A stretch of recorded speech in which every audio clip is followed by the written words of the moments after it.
Hello সবাইকে, welcome to Abol Tabol 19th।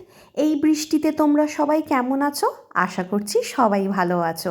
আর এরই মধ্যে আমার মনে হয় সবার বাড়িতে একবার করে ইলিশ মাছ অবশ্যই খাওয়া হয়ে গেছে। ইলিশ মাছ মানেই আমরা ইলিশ মাছ ভাজা, সর্ষে ইলিশ বা ইলিশ মাছের ভাপা এইগুলোই খাই। কিন্তু আজকে আমি এনেছি একটা নতুনত্ব রেসিপি। নতুনত্ব বলবো না, কারোর কারোর বাড়িতে হয়তো এই রেসিপিটা হয়। তো ইলিশ মাছের মাথা দিয়ে তেঁতুলের টক। তো এখানে দেখো, আমি ইলিশ মাছের মাথা নিয়ে নিয়েছি এবং ইলিশ মাছের মাথায় আমি নুন হলুদ মাখিয়ে নিচ্ছি।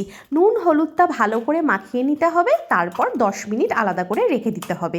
তারপর একটা কড়াইতে, আমার ফেমাস কড়াই যাই হোক, তারপর একটা কড়াইতে অল্প করে তেল দিতে হবে। এই মাছটা অল্প তেলেই কিন্তু ভাজতে হবে, কারণ কি এই তেলেই আমরা টকটা রান্না করব।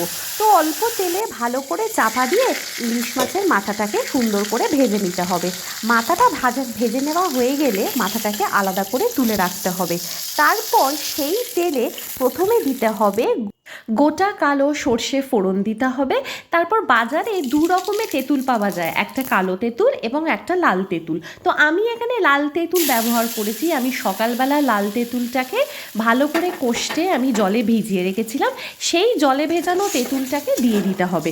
তারপর ভালো করে একটু নাড়াচাড়া করে একটু হলুদ গুঁড়ো দিয়ে দিতে হবে। এখানে আমার হলুদটা একটু বেশি পড়ে গেছে, তোমরা কিন্তু পরিমাণ মতন হলুদ গুঁড়ো দিও। তারপর আমি যে মাছ ভাজাটা মানে মাছের মাথাটা যেটা ভেজে রেখেছিলাম সেটা আমি খুন্তি দিয়ে ভালো করে গুঁড়িয়ে রেখেছি। এবং এরপরে যখন আমি দেখলাম যে মোটামুটি একটু ফুটছে, তখন আমি চিনি দিলাম। আচ্ছা, চিনিটা এখানে আমি এক হাতে মোবাইল ধরেছিলাম বলে 2 চামচ দেখাচ্ছি, কিন্তু পরিমাণটা চিনির কিন্তু ভালোই বেশি হবে। তোমরা কিন্তু স্বাদ অনুযায়ী নুন চিনি দিয়ে দিও। একটু মিষ্টি মিষ্টি টকটকেটা খেতে হয়। একটু ফুটে যাওয়ার পর তোমরা মাছের মাথাটা দিয়ে দিও। মাছের মাথাটা দিয়ে দেওয়ার পর ভালো করে নাড়াচাড়া করে নিও। তখন কিন্তু গ্যাসটাকে একদম সিমে রাখতে হবে।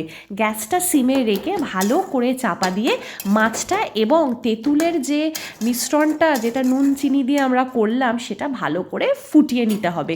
ফুটিয়ে নেওয়ার পর যখন তুমি চাপাটা খুলবে, দেখবে একদম তোমার মাছের মাথা দিয়ে তেঁতুলের টক রেডি। আর তোমার কনসিস্টেন্সি দেখো এমনি থাকবে, মানে খুব জল দেবে না, জল দিলে প্রচণ্ড পাতলা হয়ে যাবে। তোমরা যেমন খাবে সেমনি করে নিও। আর ভিডিওটা যদি ভালো লাগে একটা লাইক, শেয়ার, সাবস্ক্রাইব করে দিও।